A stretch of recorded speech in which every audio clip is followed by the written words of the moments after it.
दोस्तों नमस्कार। आज बात करूंगा पेंशन अपडेशन पर।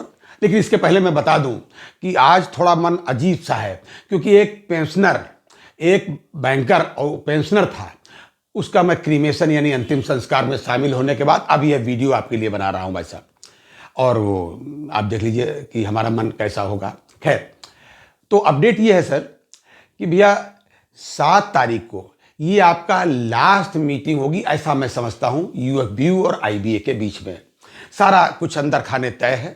दूसरी मीटिंग की जरूरत नहीं पड़ेगी 12th वेज रिवीजन के मामले में। खैर, ये तो ठीक बात है, अच्छी बात है, जितना जल्दी हो जाए बहुत खुशी की बात है। पिछली बार 3 साल लग गए थे, इस बार 1 साल में ही हो रहा है? यही बात यूएफबीयू के कन्वीनर बैंडलिस साहब ने, ये जो नलिन शर्मा साहब की जो फेयरवेल थी उसमें ये उन्होंने कही थी कि साहब खूब एरियर लेकर के आप उतना ही लेकर के जाएंगे जितना पिछले 3 साल का आपने लिया था। इस बार इतनी जल्दी लेकर के जाएंगे, बड़ा बढ़िया वेज रिवीजन होगा। अच्छी बात है, अच्छा लगा सुनने में। लेकिन उसमें एक चीज़ और उन्होंने बात कही थी, मैंने पिछली वीडियो में भी आपको बताई थी कि जो पेंशनर्स का मामला था उसके बारे में जो उनकी ढीली ढाली बात थी, उसको देख करके सारे पेंशनर्स दुखी हैं, ऐसा मुझे प्रतीत होता है। ऐसे लोगों के कमेंट्स भी आ रहे हैं जी। उन्होंने कहा था कि वेज रिवीजन तो बहुत अच्छा होगा, आप इसको लेकर के जब जाएंगे तो सैलरी स्लिप अपनी फक्र से दिखाएंगे।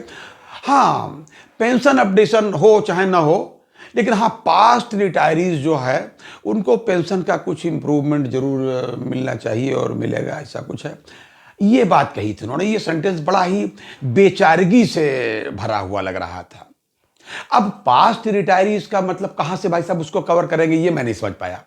अभी देखिए, पास्ट रिटायरीज को थोड़ा सा कवर करने का जो भी प्रयास किया था 100% डीआर न्यूट्रलाइजेशन के बाद, उसमें 2002 तक के रिटायरीज कवर हुए थे। जितने बचे ही कितने थे, 80,000 के आसपास मुश्किल से जी।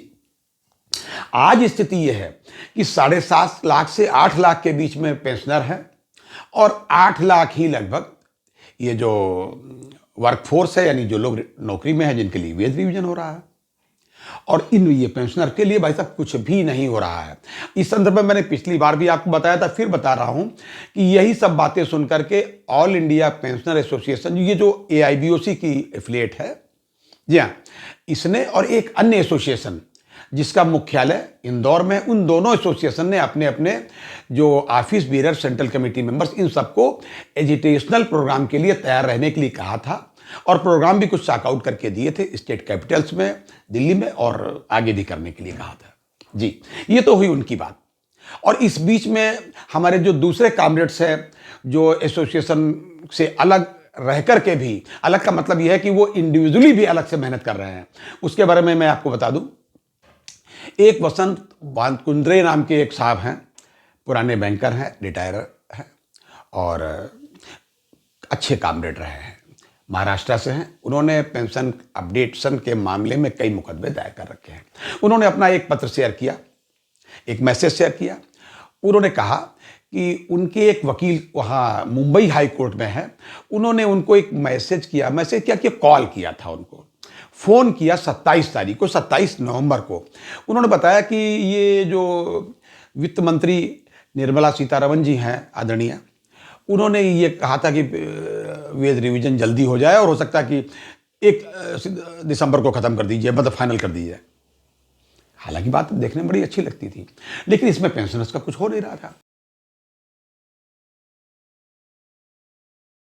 तो उन्होंने ये बताया कि बॉम्बे हाई कोर्ट ने इंटरनल अपना एक सर्कुलर किया है। उसमें कहा कि ये 25 तारीख का सर्कुलर है, कि कहा कि अब केवल अर्जेंट मैटर से ही इस पर जो रिकॉर्ड किए जाएंगे, मतलब लिस्टेड किए जाएंगे कुछ समय तक के लिए, ऐसा। खैर, बात भी अच्छी है, अर्जेंट मैटर होने भी चाहिए पहले।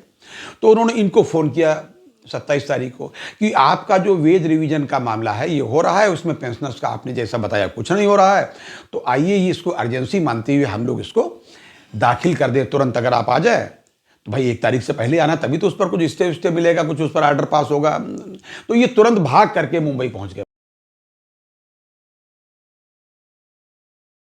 और 30 तारीख को इन्होंने अपना मुकदमा दायर किया जी।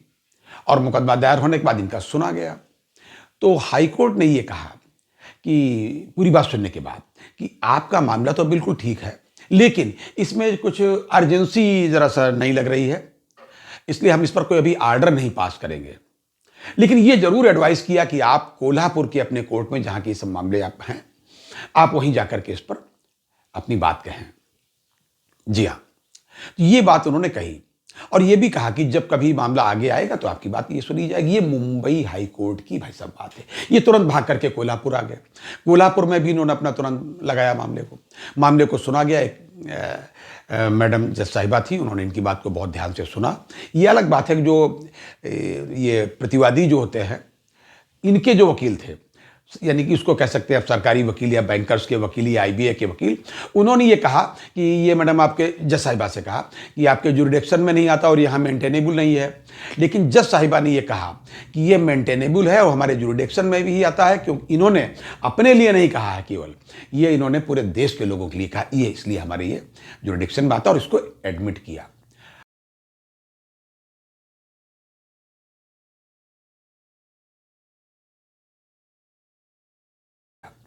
हालांकि इतना ही हो पाया वहाँ पर। अब इसकी नेक्स्ट डेट मुझे लगता है कि 2024 जनवरी में कोई डेट आएगी, वो लगेगी टेंटेटिव, जो 22-24 के आसपास कुछ होगी। ये तो यहाँ हुआ। और बाकी मैं आपको एक चीज़ और बताना चाहता हूँ भाई साहब कि ये लेट होता क्यों है। कई बातें आती। पिछली बार मैंने अपने वीडियो में आपको बताया था कि ये जो रिटायरीज जो है, इन लोगों के अपने जो वकील हैं, वही कभी कभी सुप्रीम कोर्ट में ही जहां कहीं भी मुकदमे होते हैं वहीं लगा देते हैं कि भाई साहब हमको थोड़ा समय दे दिया जाए।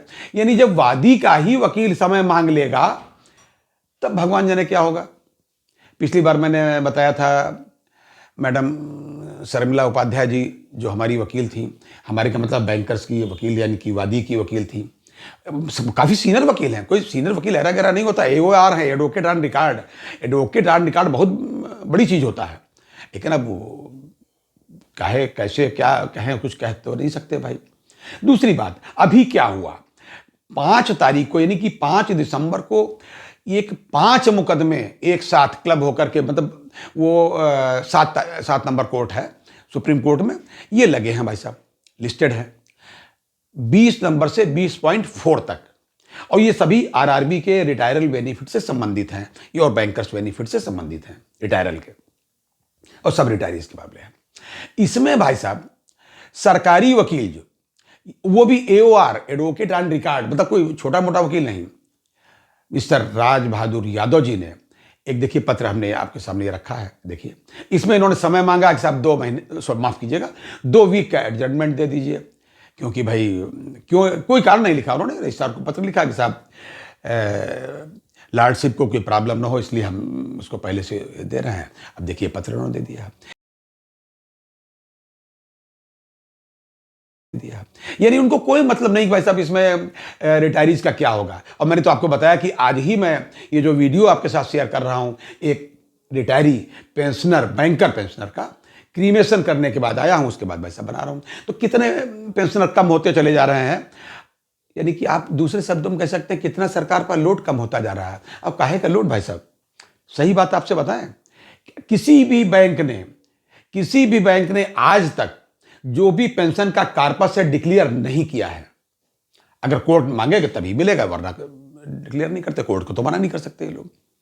इतना कार्पस है भाई साहब, ये मैं दावे के साथ कहता हूं कि उसके केवल ब्याज मात्र से पेंशन अपडेट हो सकती है। जी, हमारी नहीं समझ में आता। अच्छा आप भाई साहब आप बताइए, अगर मैं मान लीजिए मैं पेंशनर हूं और मेरी उम्र 62 साल है और मुझे बढ़िया पूरी पेंशन मिल रही है, अभी मैं कहीं भगवान के यहाँ चला जाऊं, मेरी मृत्यु हो जाए, तो हमारे परिवार को, हमारी पत्नी को, यानी पारिवारिक पेंशन के रूप में 1/3 मिलेगा। कार्पस तो उतना ही रहा भाई साहब। और अगर हमारी पत्नी भी कहीं चली जाए ऊपर भगवान के यहाँ, तो बता दो पूरा कार्पस गायब, उसका वो कार्पस कहाँ जाता है। तो ये मेरा कहने का मतलब है। तो अपडेट आपके साथ मैंने शेयर करने का प्रयास किया कि एक एक कामरेड कर क्या रहा है और हमारे साथ हो क्या रहा है। लेकिन ये एक बात बता दूं मैं आपको, अब रिटायरीज चुप रहने वाले नहीं हैं, ऐसा मुझे दिखता है। 2024 का चुनाव भी निकट है, देखते हैं आगे क्या होता है रिटायरल बेनिफिट्स के मामले में। ये थे आज तक के अपडेट। अगली बार अन्य अपडेट के साथ, तब तक के लिए नमस्कार।